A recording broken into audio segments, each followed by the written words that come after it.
This is the Education Gadfly Show.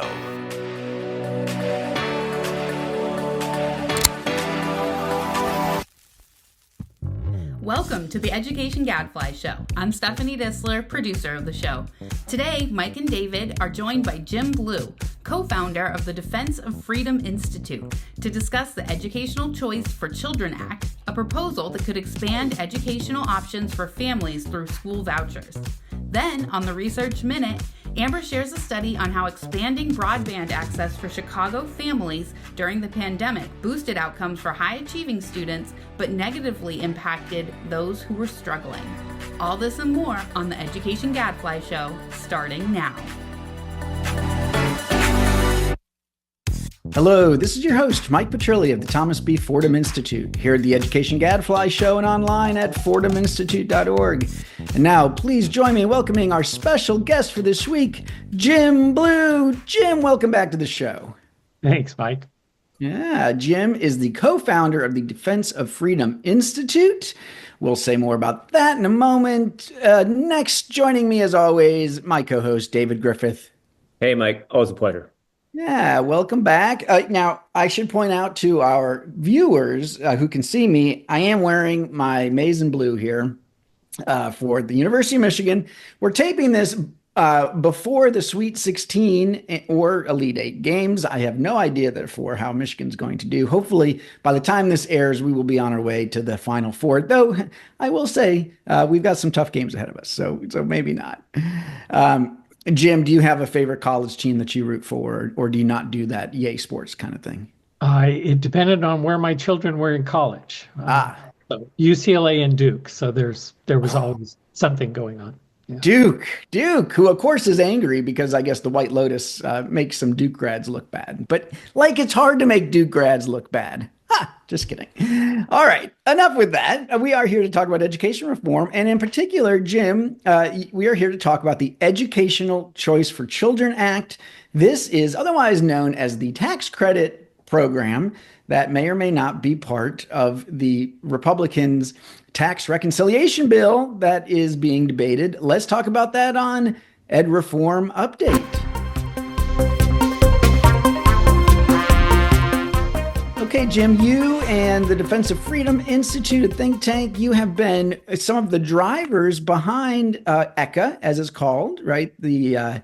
Actually, people usually say ECCA. ECA sounds kind of yucky. So. Okay, that's funny. I've heard people say ECA, but I can understand why you would want them instead to say ECCA. So fair enough. The point is, it stands for the Educational Choice for Children Act. All right. Very good. All right. Well, let's start with the basics. How would this work? If the idea is, Republicans got a shot to pass a bill without the filibuster through reconciliation. This is mostly going to be about tax cuts and some spending cuts. But the hope is that this ECA might be included in there. So let's assume that it is. What would it actually do?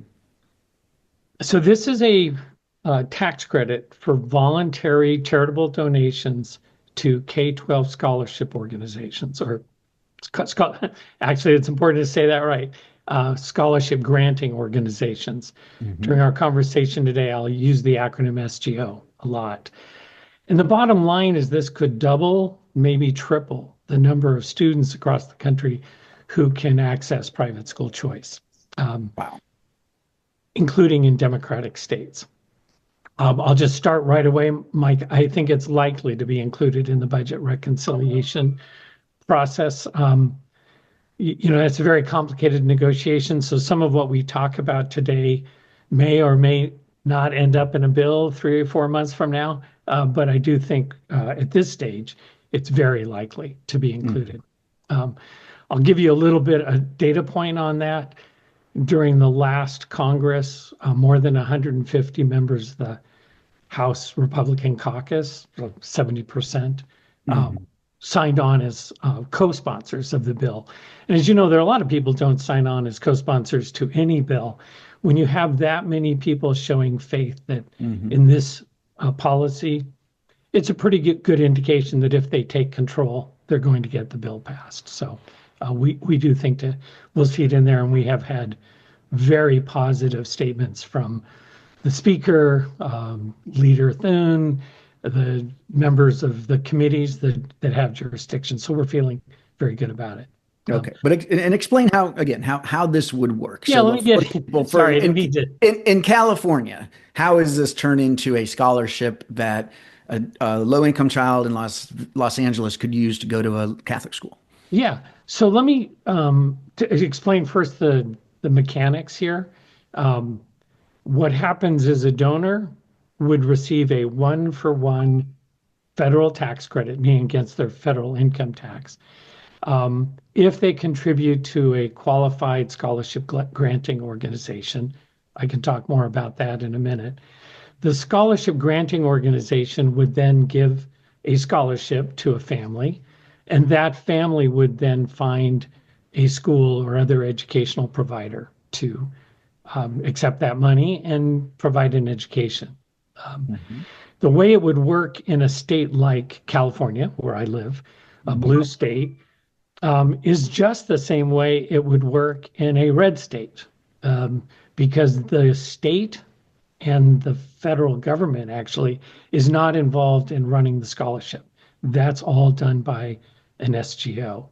I will say it's done differently. It will be done differently in blue states and red states. The mechanics are the same, but several red states already have scholarship programs. All of those states do not include federal money in those scholarships. And this would be a way to top up scholarships so it's closer in funding to what the traditional public schools are getting per child. Okay. All right. In blue state, they need to start from scratch. They're not building on anything. So that means, maybe the same amount of money would go to states, but fewer children would get served in a democratic state. Okay, gotcha. Because it's the whole enchilada, basically. Yeah. All right. So in California, and so what does the federal program spell out then the amount of the scholarship, who's eligible to receive scholarships, and it sounds like it doesn't take the state of California doesn't have to do anything to affirmatively say, yeah, we want this to be allowed in our state. It just happens. It would just happen if donors voluntarily step up and say, yes, we would like to serve children in East LA, for example. If they don't raise any money, they can't operate. But if they get voluntary contributions, they would then be able to do scholarships. The part of the design, Mike, is that they can meet the needs locally. So the needs are going to be different in East LA than they would be in Florida, for example, because you don't have scholarship programs. So they can vary the size of their scholarships. We expect to see some SGOs form and just want to serve, say, military-connected students or students with disabilities, or you can imagine one for Catholic education or another for classical education. So to become an SGO, all you need to do is to go through the onerous process to get a 501c3 designation. And then your purpose has to be substantially about providing scholarships, K-12 scholarships. Okay, but just so that I'm clear, so you're saying it's totally up to the individual scholarship granting organization about how big the scholarship is and who is eligible? Is that fair? Yes. There are some restrictions on student eligibility. There are two. One is obvious. You have to be eligible to attend elementary and secondary schools. Think of that as you have to be a K-12 student. As as wonks know, the definition of elementary and secondary education varies a little bit around the states, but it's 95% the same. The other qualification is that the students, there is a means test. Let me just put it that way, that it's an unusual means test. Normally we have something like Biden saying anybody who makes less than $400,000 is middle class. That's very straightforward, but it doesn't take into account the variability we see around the country. So this will be based on a HUD metric called area median income. And while that turns out to be 300% of the area median income comes out on average to about $300,000 for a family, it varies a lot down to close to 200,000 to above 400,000 in an area like Washington, D.C., where the median income is so high. Okay. So anyway, that variation is built into the bill specifically to account for different needs. Yep. And what you'll see is that in virtually every area, about 90% of the children are covered. So all but that top decile. Okay. So, right. So you can say all but the wealthiest 10% of Americans, more or less, would be eligible. Yeah, So and look, not there's a not question universal, embedded but in that, Mike. There's a lot of states that have already created universal programs. Yeah. Where, yeah. and our public education system is a universal program. Yeah. But the authors of the bill wanted to make clear that it wasn't for the very wealthy. Yeah. All right. And then just so that I understand, so there's a certain amount of money available, right? I understand 10 billion a year. Yes. Okay. 10 billion is in the bill right now. So the question would be, what if it's oversubscribed, right? What if all these SGOs are out there raising money and raising donations, and what if they raise more than $10 billion? So first of all, let me say, I hope that happens. I think it's very unlikely to happen. Okay. $10 billion of charitable contributions for this would go way beyond our expectations. We have some history in the States, and it takes quite a while to ramp up donations as people hear about it, et cetera. Yep. But let's say that all works out and there are two provisions in the bill that are worth noting. One is every state isn't allotted a minimum of $20 million. Every state in Washington, D.C.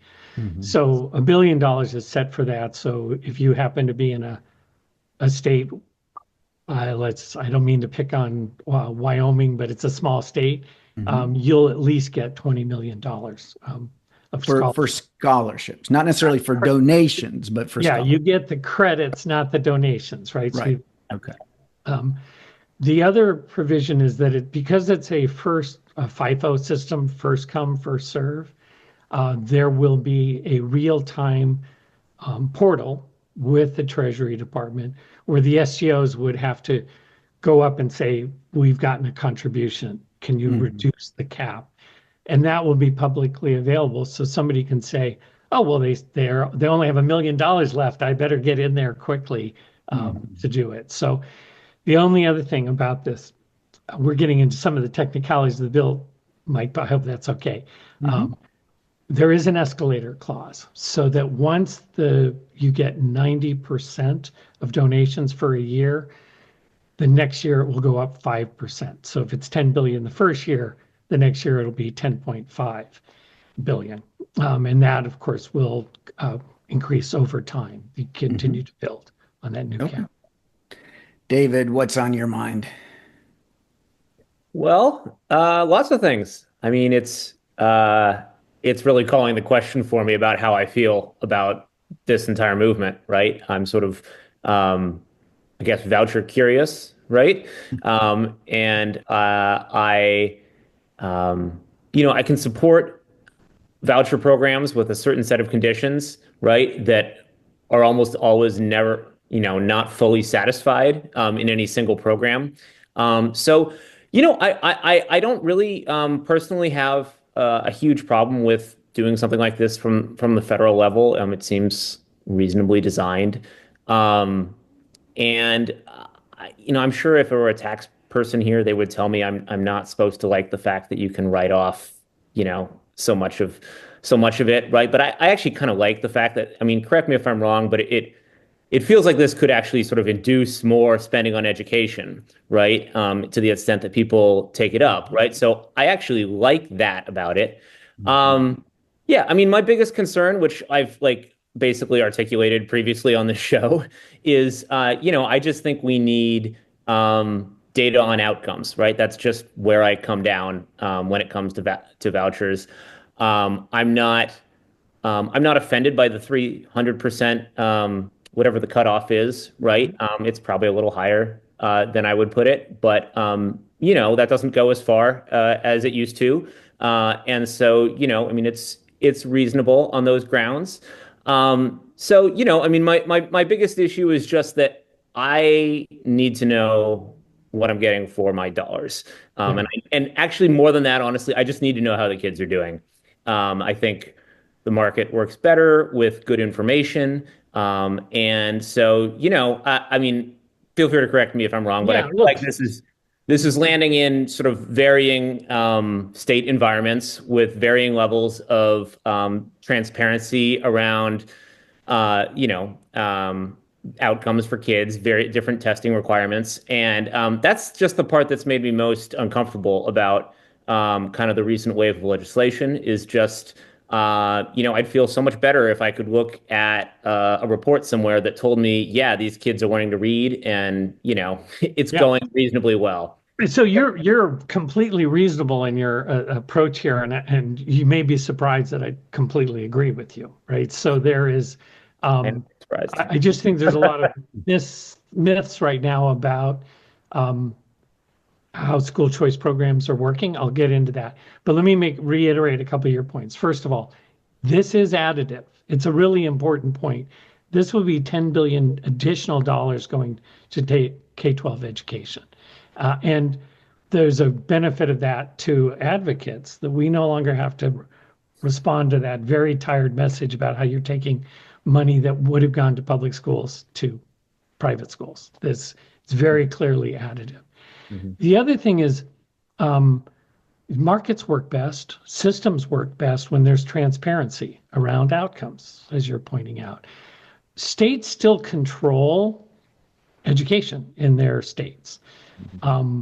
Ohio is a great example. Ohio requires private schools to take either, they may require just the state achievement test, but several states require either the state achievement test or some norm reference test that can be used. Ohio allows you to choose. Yeah. Okay, so Ohio's one that chooses.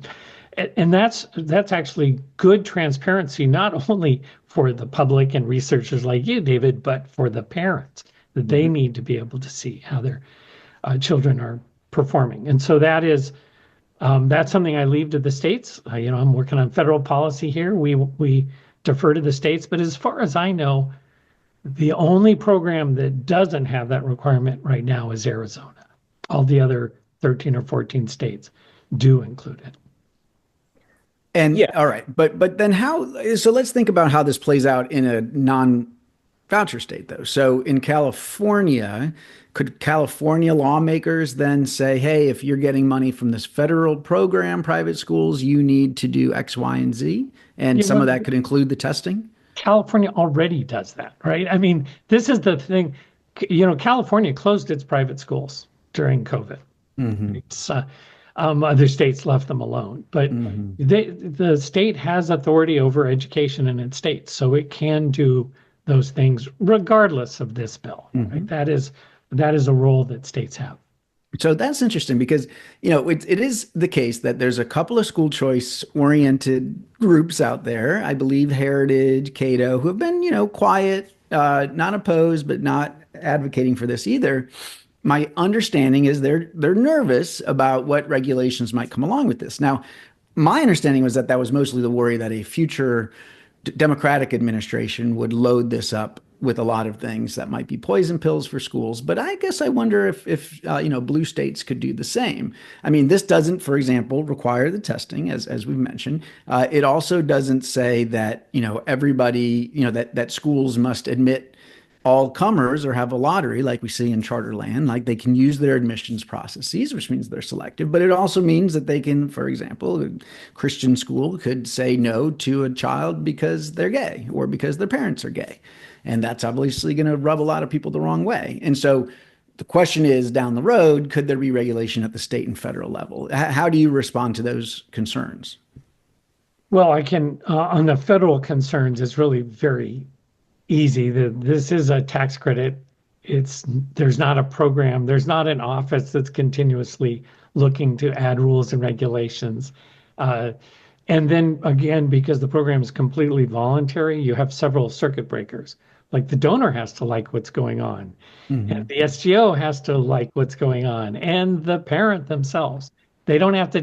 Nobody's forcing this on anyone. Mhm. So these would be additional. I pretty much reject the argument I was hearing a couple of years ago, where, you know, AOC is going to be president and she's going to figure out a way to use this to regulate every private school in the country. I just don't think that's possible. On the other hand, yes, the states do have regulatory authority over schools in their states, as they do today, and private schools and others have learned they have to resist that. We have to be vigilant so that we don't become our standardized traditional public schools that are simply not serving kids very well right now. So yes, there will have to be advocacy at the state level, because you and I know there is a labor union that represents teachers, particularly in democratic elections, and they will be using that power to push kids back in the traditional system. So there will be a need to do advocacy here. I say it's well worth giving 2 million children school choice. It's worth having those battles. Okay. Well, we will leave it there, Jim. Thank you. I feel like I understand it much better. David, you too, I hope. All right. Well, again, Jim Blue, who is one of the founders of the Defense of Freedom Institute. Thanks so much for coming on the show. All right. Good to see y'all. All right. Now it's time for everyone's favorite, Amber's Research Minute. Amber, welcome back to the show. Thanks, Mike. So I spent yesterday with my family and my oldest son, Nico, driving around Virginia looking at colleges, including your old stomping ground, UVA. Woohoo! You loved it. He loved it, right? I was surprised. He didn't love it as much as I thought he would. He thought the university was fine. He didn't love Charlottesville, which was interesting. Really? Oh my gosh, Charlottesville's the best. What wasn't not big enough, or what was the problem? You know, it feels pretty big, and let's just say that it is obvious that it is run by people that are deep blue.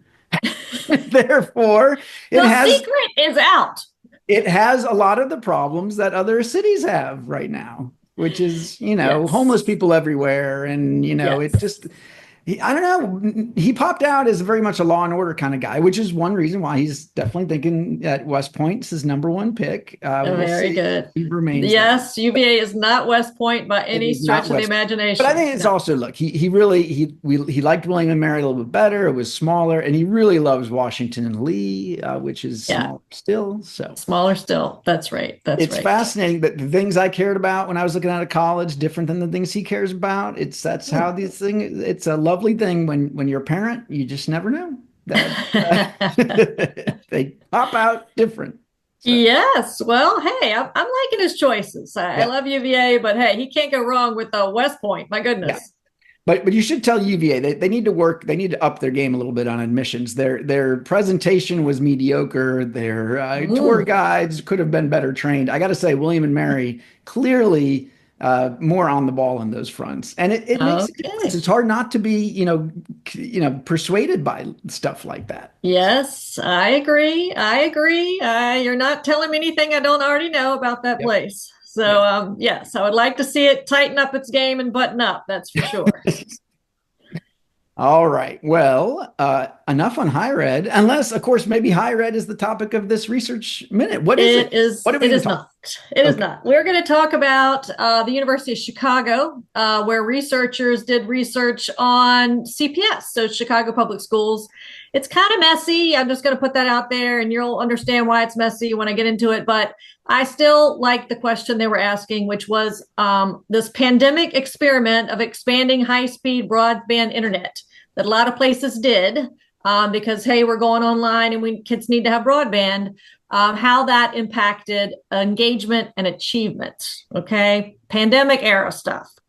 So because, again, kids had to have high-speed internet, Chicago invested in rapidly providing broadband access like many big city districts did to households that lacked computers or internet access altogether, or that relied on a weak internet connection. So they were going to their Panera, some public Wi-Fi if they had to, or they were using Wi-Fi off a parent's smartphone. Those kids were also eligible.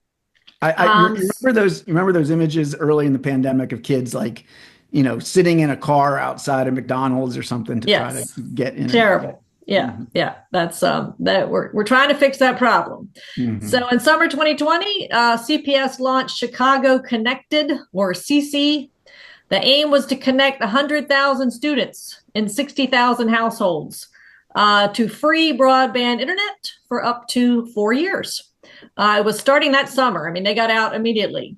And in a prior initiative, the kids already had laptops, so they didn't have to worry about that. So eligibility was determined through a hardship index based on FRL eligibility, Medicaid enrollment, and a bunch of other disadvantages, including, I think, neighborhood disadvantage. They were placed in groups. They gave them a hardship score. And then they tried to, honestly, to address the kids with more hardship more quickly. But it ended up that all kids were eligible within 6 months that met any hardship score. So they had to compare outcomes among a subset of CPS students who were ever eligible for the program and similar students who were never eligible. So obviously that is a problem, but it's the best they could do given how the program rolled out. So then they just try to throw everything at selection. Okay, so they do all they can to address it. They look only at kids with more modest hardship. So meaning they were 1 through 5 on a 9-point hardship scale, and they controlled for a ton of variables, including demographics, grade level, pre-pandemic achievement, pre-pandemic attendance, number of past courses, housing instability, housing size, family income, neighborhood disadvantage, and on and on. So they did have a really robust set of controls, but it's still what it is. So they're basically comparing CC eligible students to non-eligible students in the same grade with similar characteristics, comparable pre-pandemic grades, test scores, and attendance. They have student level data for 80,000 kids who were in 5th through 8th grade at the outbreak of COVID, and they examined school engagement, which was based on logins and the amount of time they spent on the remote learning platform, which was Google Classroom. For achievement, they didn't have test scores, so they had to use GPA based on fall 2020 GPA and spring 2021 GPA. So that's 2 semesters after the initial COVID outbreak.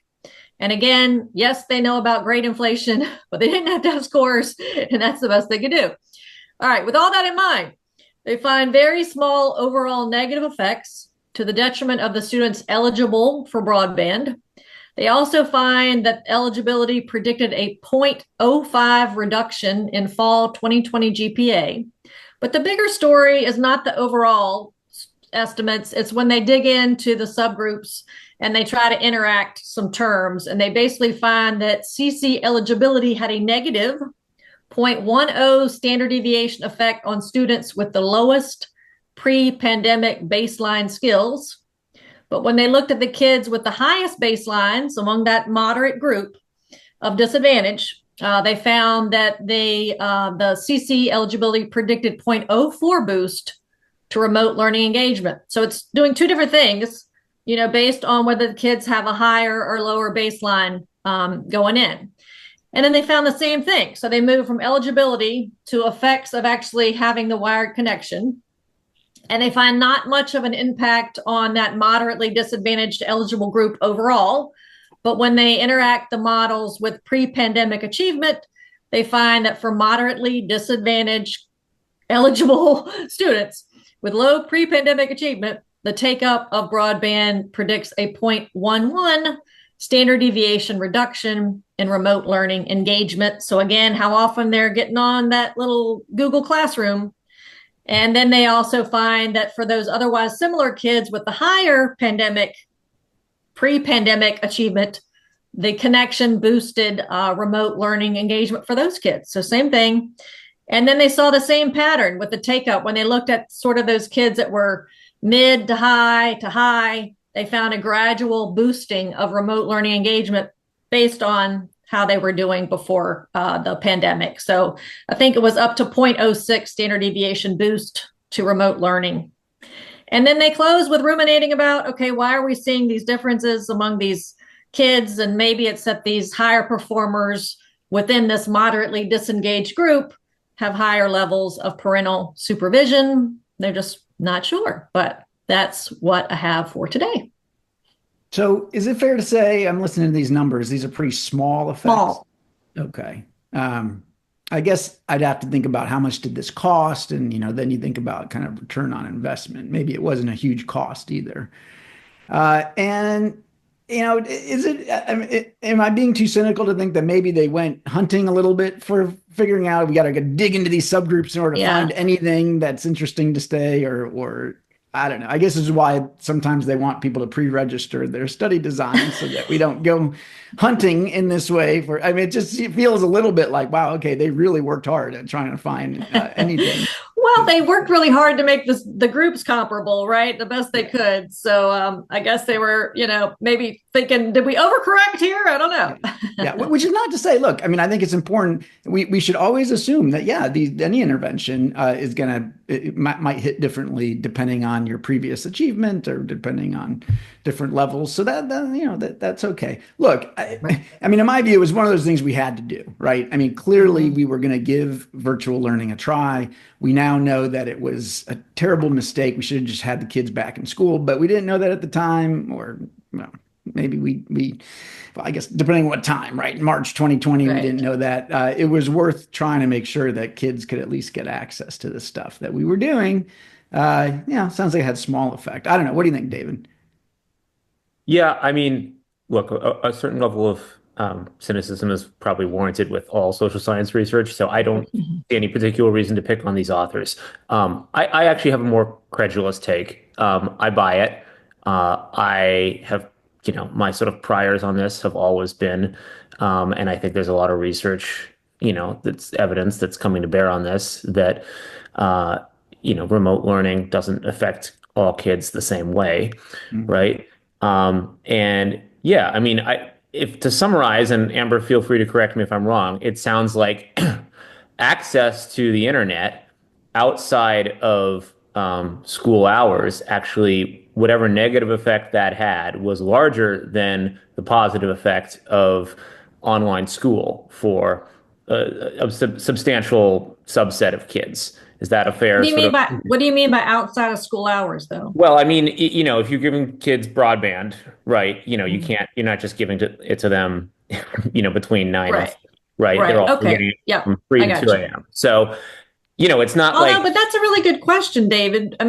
Clearly, when they were when they're logging into the platform, I'm assuming it was during the school hours, right? Or do you think? I don't know if they thought, well, maybe kids are going to log in at 8 o'clock because they goofed off at 1. I don't know, 8 p.m. rather. Yeah, I guess my assumption is that, kids could be logging in more, right? After they get internet access, but we shouldn't assume that's the only time they're logging in, right? So, if you sort of a general increase in access to the internet is boosting their participation in class, such as it was, but also potentially boosting their participation in all sorts of other things outside of class. And we're not going to be able to unpack that. Right.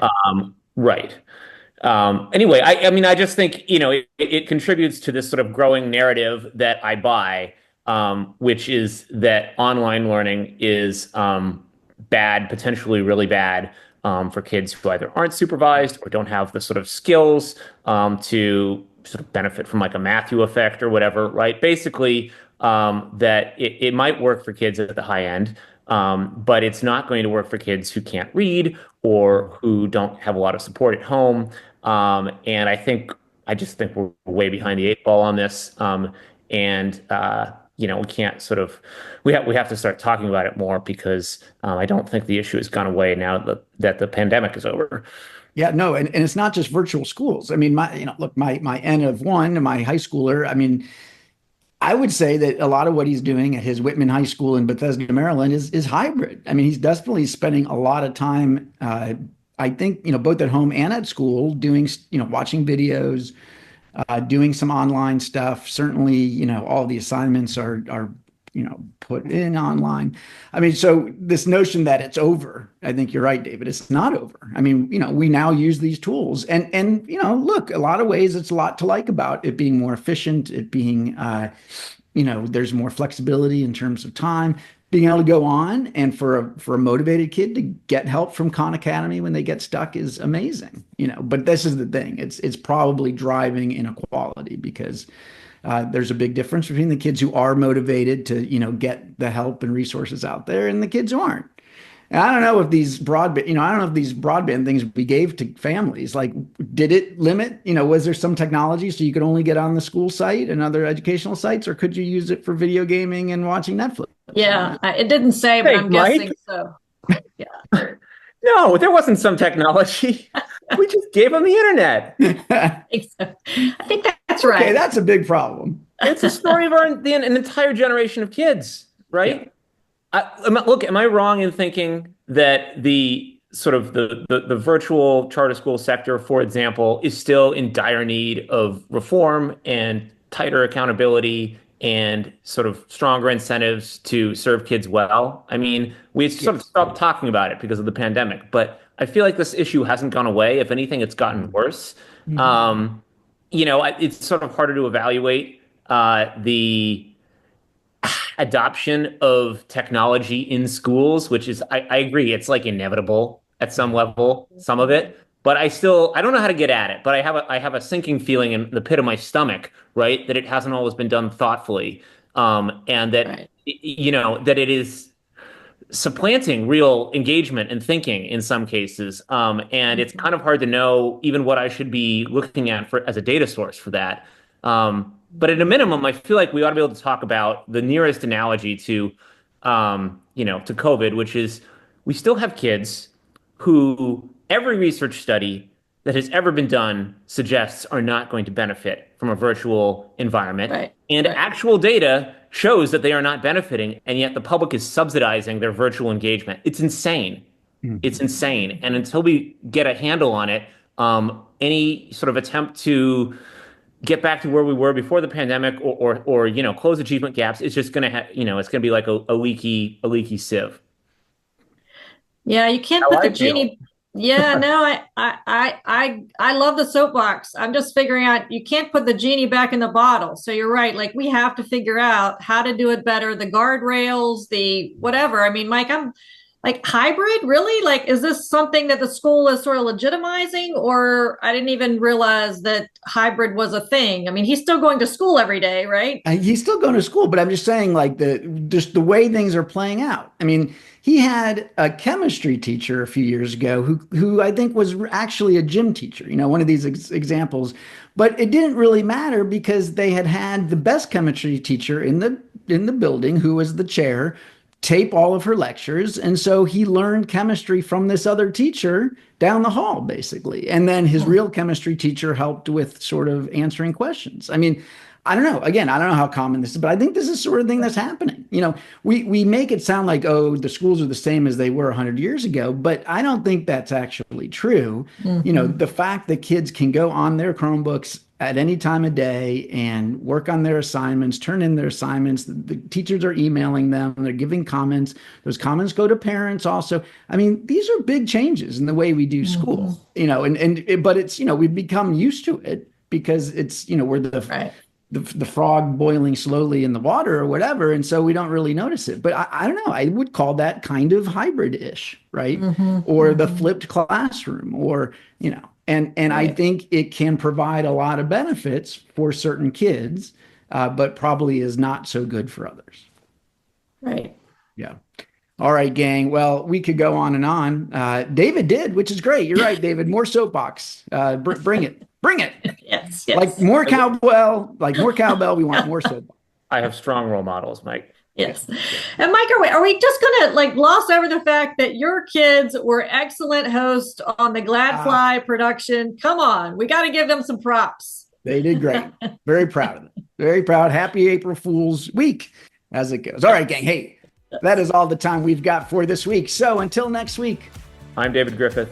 And I'm Mike Petrilli of the Thomas B. Fordham Institute, signing off. The Education Gadfly Show is a production of the Thomas B. Fordham Institute, located in Washington, D.C. For more information, visit us online at fordhaminstitute.org.